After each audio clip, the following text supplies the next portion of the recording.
par rapport aux pratiques, par exemple, bon, pour parler franchement, voilà. Oui, il y a les trois pratiques. C'est écrit dans le dictionnaire. Oui. Il y a la sodomie, la fellation, et il y a le mot, voilà. Il y a ces trois pratiques déjà qui sont, voilà, déjà c'est les bases. Les trois pratiques basiques, je précise bien, c'est des choses qui sont à bannir dans un couple chrétien. On ne peut pas faire ça. Avant de commencer à développer un peu, c'est antichrist, c'est de l'impureté, c'est de la souillure. C'est tout. Voilà, c'est de la souillure. Sodomie, c'est de la souillure. Déjà, c'est un endroit souillé et on n'a rien à faire là-bas.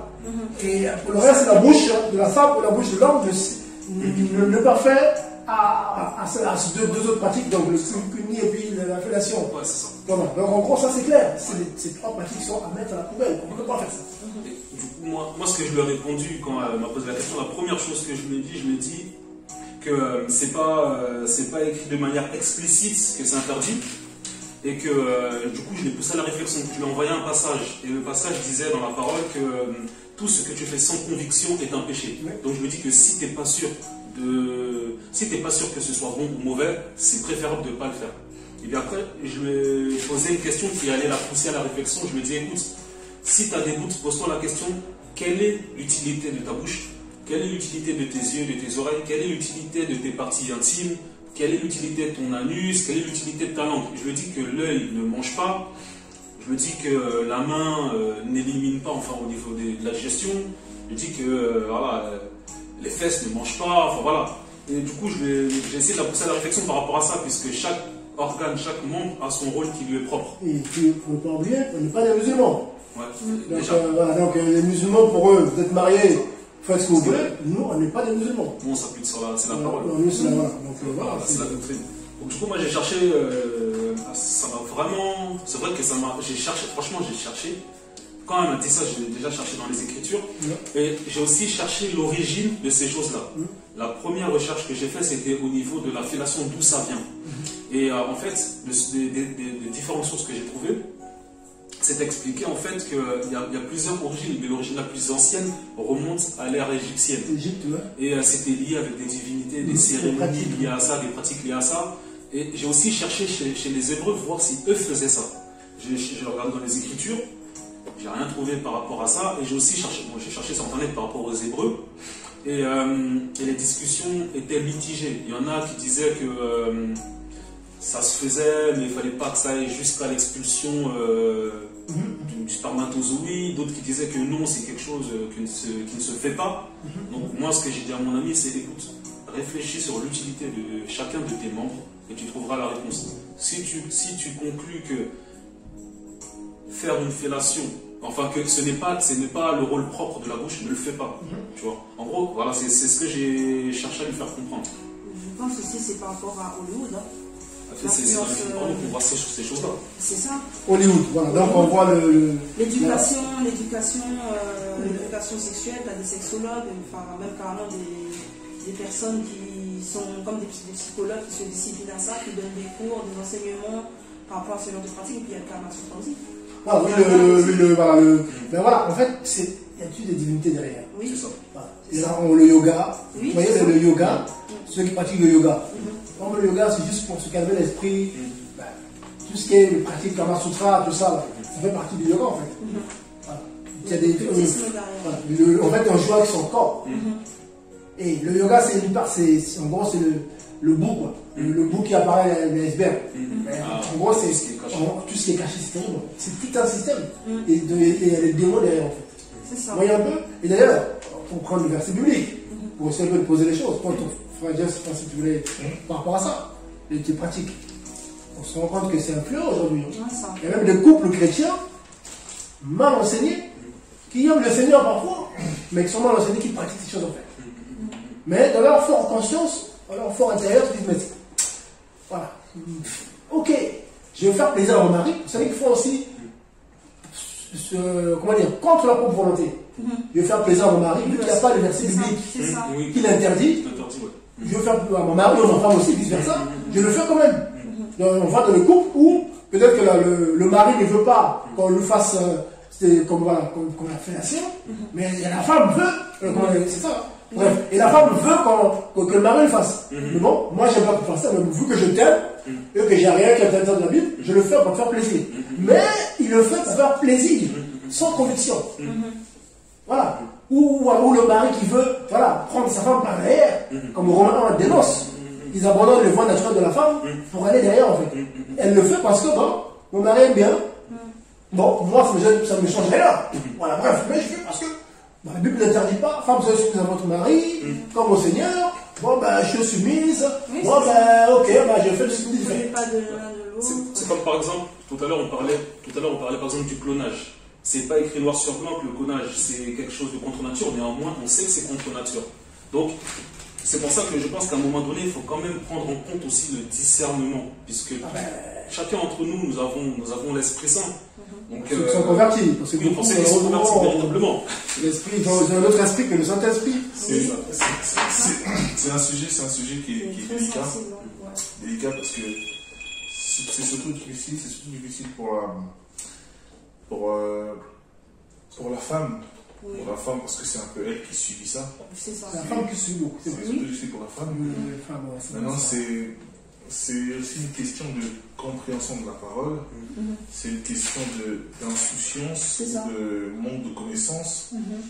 Et c'est malheureusement aussi un côté plaisir, parce qu'il y en a qui le font parce qu'ils aiment ça aussi. C'est ça. Donc c'est un sujet qui est délicat. Maintenant, le problème c'est de savoir qui est dans quel contexte. Parce qu'il y en a qui le font parce qu'ils ont le manque de connaissances, ils ne savent pas. Ils ont juste besoin de la connaissance pour arrêter. Justement, il y en a qui le font parce qu'ils aiment ça. Il y en a qui le font parce que la parole dit d'être soumise à son mari, et donc je n'ai pas le choix de l'accepter tout en fait, il y a plusieurs possibilités. Voilà. Donc là, tu as défini un peu les trois. La femme qui fait parce que soit soumise à ton mari, elle ne demande pas à son mari quoi que ce soit, mais elle fait ce mari parce que le mari demande. Parce que son mari, malheureusement, ne n'est pas combatif, il n'est pas fermé. Bref. Et il y a l'inverse aussi. La femme qui demande à son mari, le mari ne veut pas, mais il fait ça à sa femme. Parce que, voilà. Ou, en fait, il y a beaucoup de cas de figure. Après, les deux peuvent consentir aussi à ça. Oui, il y a les deux. Il y a les trois possibilités. Les deux sont d'accord. Ou il y a un qui met la pression sur l'autre. Voilà. Ou la femme, parce qu'elle doit être soumise, du coup, elle accepte tout. Voilà, c'est écrit, soit soumise. La parole est claire. Je pense que ce qui est bien, moi, par rapport à cette question-là, c'est comme pour l'affaire de Noël. En soi, c'est pas précisé que Christ est... Dans la parole ne dit pas quand est-ce que Christ est né. Néanmoins, il y a des gens qui disent que Christ est né le 25 décembre.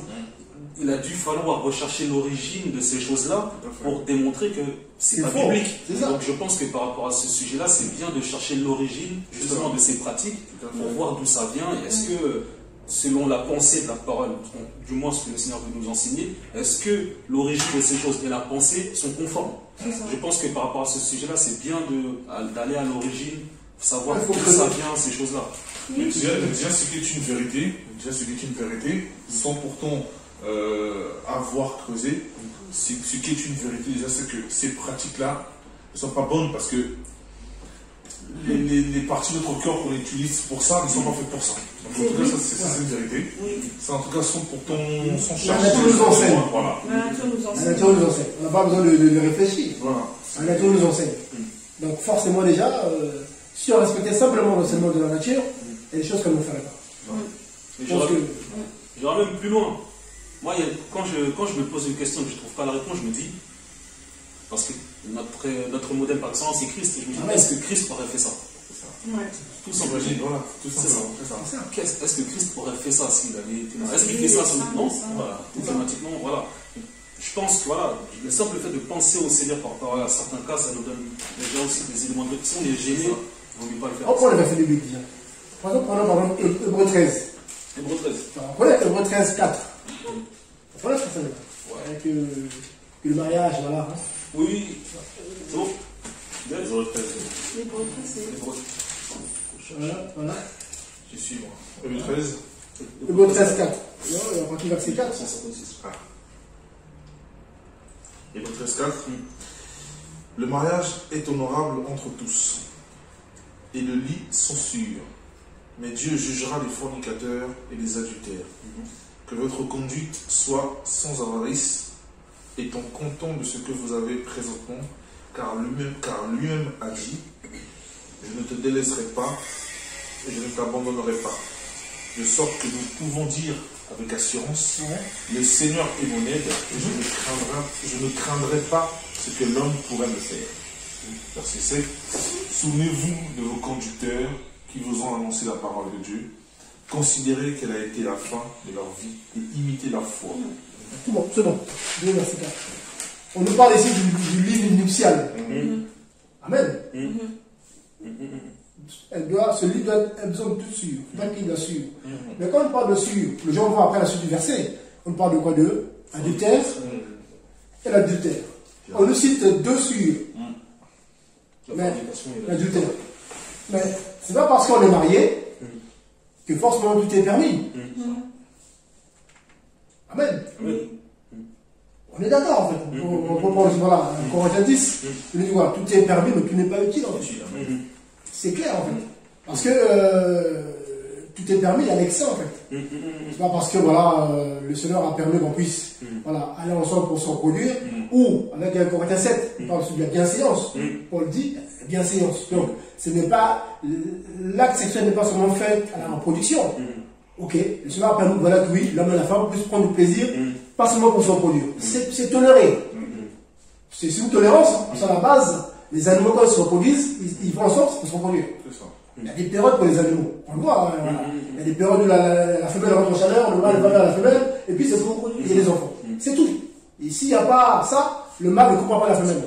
Mais nous, le Seigneur fait grâce que voilà, bon ben ok, même si c'est pas la période, ok, il faut aller ensemble. Maintenant, vu que le diable est malin, la chair a pris la place, du coup on a amené les choses en excès en fait. J'ai une pensée qui me vient par rapport à... Jusqu'à tomber dans Romains 1. Voilà, on a changé les choses naturelles en choses contre nature. En fait. Romains 1 est clair, hein, à partir du verset là-bas. Ils disent voilà, la nature nous enseigne que voilà, que aujourd'hui c'est homme, femme, c'est homme, femme, mais du coup l'homme va délaisser la femme en tant que femme pour aller s'enflammer. Et là il ne faut pas. Il y a des hommes pour le mariage, et des femmes qui pleurent. Mon mari, tout ce qu'il veut, c'est me prendre par derrière. Il y a des femmes qui souffrent. Il y a mon mari, oui, voilà. Pour lui, c'est ça. C'est la sodomie, c'est tout. Parce que dans son esprit, il est touché par l'homosexualité. Oui. Voilà, c'est un homosexuel, mais vu que voilà, il ne peut pas pratiquer ça, parce que bon, il n'y arrive pas, mais du coup, il prend sa femme pour un homme, indirectement en fait. Et du coup, ben, lui, je parle de la partie, que je suis un homme, on est marié, on va faire des enfants, pour la conscience. Mais non. Pour lui, ce qui le plaît, c'est... Voilà. Et du coup, il y a des femmes qui souffrent. Une femme, hein, c'est chaud, ça. Qui est considérée comme un homme. C'est comme si mon corps de femme ne sert à rien. Vous imaginez un peu la position. Donc, en fait, en fait, cette sur le Hébreu 13, c'est aussi ça. Vous êtes mariés, mais le lit conjugal, il faut pas qu'il y ait ces pratiques-là. C'est une souillure. Parce que moi, j'ai une pensée qui me vient par rapport à... Quand tu as dit que tout est permis, mais tout n'est pas utile. Finalement, la pensée que j'ai eue quand tu as dit ça, je me suis dit que tout est permis, mais tout n'est pas utile. C'est normal. Romains 1 le dit, la colère de Dieu se révèle du ciel contre toute impiété. C'est Romains 1 quand tu dis ça, et le Seigneur dit quoi? Et le Seigneur les a livrés à leur pratique. Oui, bien sûr. On va le lire, on va lire ce que je peux lire. À force de ne pas écouter, le Seigneur les livre à leur pratique. C'est bien. Du coup, allez-y, faites, pratiquez. Relisons Romains 1 à partir du verset 18. Je pense que c'est bien de dire ça. Vous ne voulez pas écouter? Ben, qu'est-ce qu'il fait? Il vous abandonne dans vos pratiques. Et du coup, tu te masturbes une fois par jour. Tu passes à 2. Moi, il y a des gens qui ont témoigné qui le faisaient même au travail. Oui. Même les femmes. Ils ne pouvaient pas s'arrêter. Tout le temps toilette. Ils sortaient pas de masturber. C'est vrai, j'ai trouvé. Voilà, verset 18. C'est Romains chapitre 1 à partir du verset 24 qui dit. 18 jusqu'au 24. 18, ok. Ouais. Ok, bon, allez. 18 au 24. La colère d'Elohim se révèle du ciel contre toute impiété et toute injustice des humains qui retiennent la vérité dans l'injustice. Parce qu'on peut connaître d'Elohim est manifeste parmi eux, car Elohim le leur a manifesté. car ces choses invisibles, mais aussi sa puissance éternelle et sa divinité, se voient clairement depuis la création du monde, quand on les considère dans ses ouvrages pour qu'ils soient inexcusables. Parce qu'ayant connu Elohim, ils ne l'ont pas glorifié comme Elohim, et ils ne lui ont pas rendu grâce, mais ils sont devenus vains dans leur discours, et leur cœur destitué d'intelligence a été ouvert par les ténèbres. Prétendant être sages, ils sont devenus fous, et ils ont changé la gloire d'Elohim incorruptible en image, représentant l'être humain corruptible, et des oiseaux, et des quadrupèdes, et des reptiles. C'est pourquoi aussi Elohim les a livrés par les désirs de leur propre cœur à l'impureté pour déshonorer entre eux leur propre corps. Eux qui ont échangé la vérité d'Elohim contre le mensonge et qui ont adoré la créature en lui rendant un culte au lieu du Créateur qui est béni pour les âges. Amen. D'ailleurs, l'impureté, on parle de l'impureté aussi, je ne sais plus si c'est dans Galates ou dans Corinthiens. Jusqu'au bout. C'est pourquoi Elohim les a livrés à leur passion déshonorante, car même les femelles parmi eux ont échangé les rapports sexuels naturels pour des relations contre nature. De même aussi les mâles, abandonnant les rapports sexuels naturels avec le sexe féminin, se sont embrasés dans leurs désirs les uns pour les autres, commettant mal avec mal, des choses honteuses et recevant en eux-mêmes la récompense de leur égarement qui leur était due. Car comme ils n'ont pas jugé bon d'avoir la connaissance précise et correcte d'Elohim, aussi Elohim les a livrés à leur esprit désapprouvé, pour pratiquer des choses qui ne sont nullement convenables, étant remplis de toute espèce d'injustice, d'impureté, de malice, d'avarice, de malignité, pleine d'envie, de meurtre, de querelle, de tromperie et de mauvais caractère, rapporteurs, médisants, haïssant Elohim, orgueilleux, outrageux, vains, inventeurs de choses mauvaises, rebelles à leurs parents, sans intelligence, ne tenant pas ce qu'ils ont promis, sans affection naturelle, sans traité ou alliance, sans miséricorde. Lesquels, ayant connu le jugement d'Elohim qui déclare digne de mort ceux qui pratiquent de telles choses, non seulement ils les font eux-mêmes, mais encore ils approuvent ceux qui les pratiquent. J'aime bien la fin de Romains 1. Ceux qui approuvent, c'est-à-dire que toi, on te demande, frère, sœur, est-ce que la sodomie, c'est bien? Oh, moi je trouve que c'est bien. Je pense que ça doit être comme une tu participes indirectement au péché détruit. Oui, le pouce dans le licence directement parce que je dis que c'est normal. C'est-à-dire que tu participes. C'est ça. En plus, c'est ça. Et la Bible dit. La Bible dit que malheur. Enfin, je ne sais plus comment c'est dit exactement, mais la Bible dit clairement que celui qui pousse quelqu'un au péché, malheur à celui qui pousse un autre au péché. Oui. Ne prenez on parle aussi. Ne prenez pas part aux œuvres stériles des ténèbres, mais condamnez-les. Donc, moi, je me demande, frère, on est mariés, bon, on aime bien faire ça. Oui, ça c'est vous qui aimez, parce que c'est la chair qui vous domine. C'est mal. Et il y a besoin de délivrance. Ça va le dire aussi, vous êtes envoûtés. Vous êtes envoûtés. Oh, la prière, ça passe. Vous avez besoin qu'on prie pour vous. Ça, on a du mal à le dire aussi. La délivrance est biblique. Tu as du mal à t'en débarrasser, et que c'est plus fort que toi. Mais si tu n'arrives pas, le Seigneur va utiliser quelqu'un d'autre pour prier, pour te délivrer. On voit même les gens qui manifestent des démons. Ils se rendent compte qu'ils vont aller les posséder, ils sont choqués. Ah, je t'ai possédé. Mais je t'ai possédé. Oui, je ne crois pas que je t'ai possédé. J'ai commencé à tomber, à rouler par terre et tout. Mais oui. Ah, une sirène. J'ai commencé à faire le serpent. Mais oui.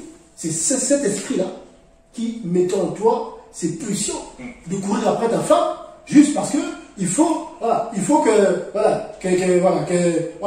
prenne ton sexe pour un moment. Si elle ne le fait pas, ça devient une guerre dans la maison. Il faut dire les choses, c'est une vérité, oui, il faut dire les choses avec c'est ça. Oui, mais c'est ça en fait. Et du coup, on rigole, mais je me suis dit, il y a des femmes, elle est là, elle ne parle pas. Ça va ma soeur? Ça va. Mais si elle te raconte ce que son mari fait vivre, moi j'ai des témoignages aussi des soeurs que je connais. Je dis, mais waouh! Je dis, mais c'est pas possible. Ton mari fait ça. Ton mari dit ça. Bon, ok, il n'est pas converti, mais quand même, ma soeur, frère, c'est dur, priez pour moi. Frère, priez pour moi. C'est pour ça que c'est important de. Je pense que c'est important de renseigner sur le mariage. Le mariage, ça emmène dans l'enfer.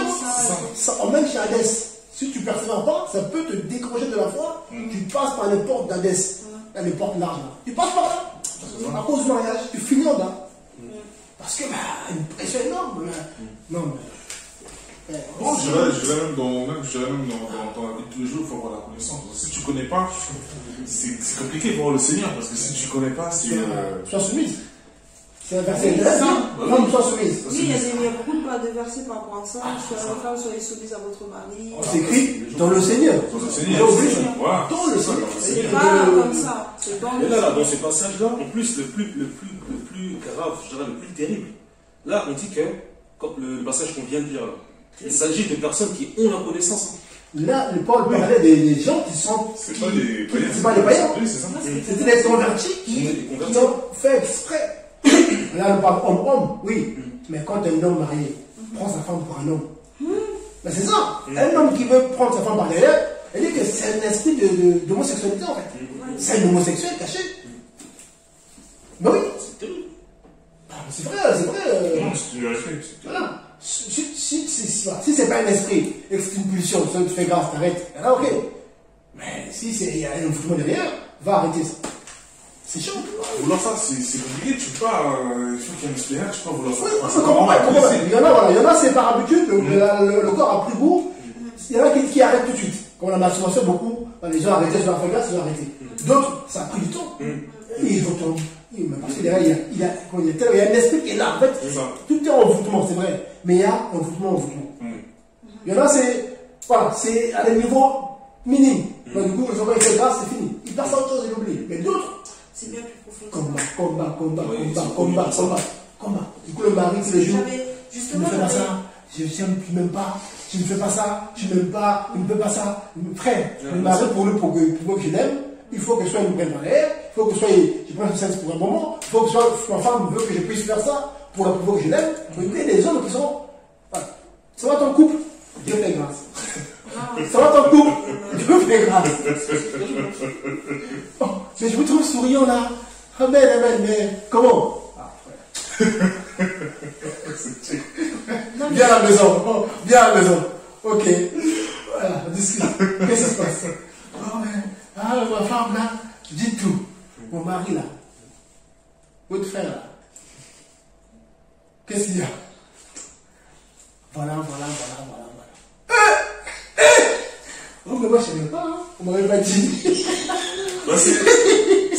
C'est révélateur parfois. Pourquoi? Parce que des fois, même quand tu vois un couple, le mari, il a envie, il est zélé. Tu vois que la femme, elle a du mal. Ou soit la femme, elle est zélée, le mari, elle a du mal. Mais parce que des fois, ce que la femme montre, c'est pas vrai. Donc avec les frères et les sœurs, monsieur ou madame montre à notre visage.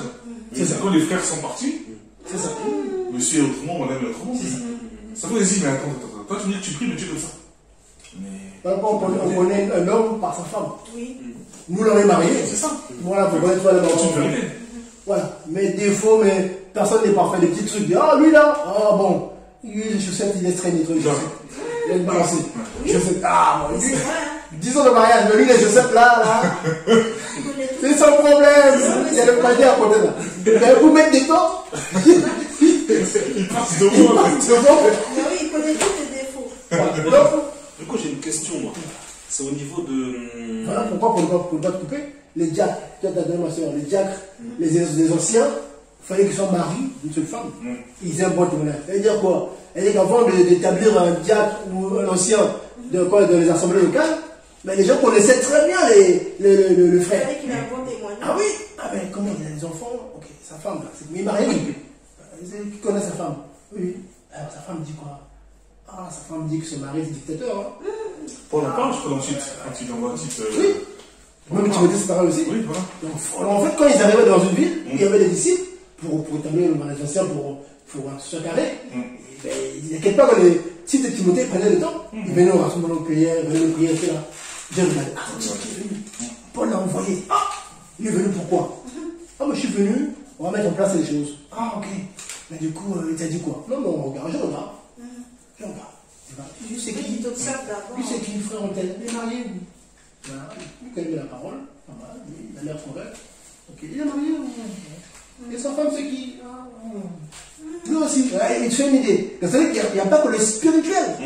Parce que beaucoup de chrétiens se trompent. TTS, tu t'enfermes chez toi à la maison, vous en couple, vous deux. Oh, nous, on est du Seigneur. Mais quand on vient voir au couple, là, ce demi, c'est là. Il Fellation, c'est là. Guerre, c'est là. Donc vous êtes entre vous deux. Jésus au milieu, c'est le Saint-Esprit en bas, besoin du corps. Mais pourquoi beaucoup de la marche, beaucoup ne fonctionnent pas? Beaucoup sont accros. Je pense que la communion, c'est l'Internet. Non. Oh, mais c'est chez toi. C'est chez toi. Ça commence à la maison, mais il y a des choses. C'est chez toi. La parole dit, va voir les anciens. C'est clair. Tu sais, quand ton mari pêche contre toi, tu reprends, tu l'écoutes, on va voir les anciens. Tu fais qui? Prends les frères à témoin. Mais toi, avec ton mari, vous êtes tous les deux. C'est pas mauvais, complètement normal. Mais quand il y a des choses qu'on a besoin que la parole s'applique. Si vous allez rester coincé et que ton mari n'écoute pas, tu vas aller voir qui? Tu vas pouvoir dire oui, mais moi, il faut appliquer la parole. Il faut aller chercher les anciens. Les anciens pour le dénoncer. Et souvent ça marche. Oui. Le mari, pour le reprendre et tout. T'as appelé qui? T'as appelé Dieu? Pourquoi t'as fait ça? Mais oui, parce que tu t'écoutes pas. Ben oui. Il va venir samedi. Faut pas faire. Mais pour ce problème-là, du coup, le frère il transpire. Non. Dis bon, il vient à quelle heure? Bon, chérie, s'il te plaît, je t'aime. Je ne veux plus faire ça. Je t'aime beaucoup. Je vais arrêter. Que les gens m'aident. Vraiment, tu sais, hein, c'est plus fort, mais vraiment, je veux. Ok? Tiens, un bouquet de fleurs, restaurant. Allez, chérie. Je t'avais dit. Comme ça, quand. Parce qu'on avait. Si la femme n'est pas forte aussi, elle tombe là. Et du coup, elle appelle non, je viens plus. Ça non, il faut que la personne vienne, discute. Mon mari a dit qu'il va arrêter, mais il faut prier, parce que c'est plus fort que lui, je le connais. Quand il me promet, la nuit d'après, et si je refuse, le matin, il ne me dit pas bonjour. Ils ont fait la même chose, tout ça. On dit qu'il est esclave de ça. Il a besoin qu'il se fasse grâce. Soit directement lui-même le délivre, soit par des conseils. Mais c'est un fléau, je pense que c'est un fléau de le corps de Christ. Beaucoup de couples, des femmes sont malheureuses, des hommes sont malheureux dans leur couple à cause de ces pratiques sexuelles en fait. Il n'y a pas que ça. Il y a aussi l'apparence, il faut que tu sois comme ci, il faut que tu sois comme ça. En fait, c'est un tout. Ça reflète, c'est un tout. C'est-à-dire que des fois, inconsciemment, la femme ne se rend pas compte, mais en s'habillant comme ça met des idées dans l'homme ou la personne qui est là. C'est-à-dire que pour lui, il s'est dit, bon. Si ma femme s'habille comme ça, elle est capable. Donc si le mari n'est pas affermi, mais vu que ma femme s'habille les femmes modèles, elle me rappelle mon ex. C'est un tout. Quand elle s'habillait comme ça, cet ex, c'était. Voilà, en fait, c'est un tout. C'est un appel de pied en fait. Et du coup, la pornographie, il y a une image quand même. C'est ça. Donc une femme qui est devenue facilement, on va dire quoi? Ah, mais c'est qu'elle est facile comme ça, elle peut se faire des choses comme à la télé. Ah ben chérie, fais-moi ça. Mais je suis chrétienne. Ah bon? Tu t'habilles déjà, tu fais ci, tu fais ça. Une femme, pardon. On va plutôt prendre l'exemple des femmes, parce que c'est plutôt les femmes qui font ça, les hommes, voilà. Tu vas comprendre. Mais les femmes qui subissent beaucoup. Mais les femmes subissent plus. Oui, les femmes sont plus que. Les femmes subissent plus les hommes.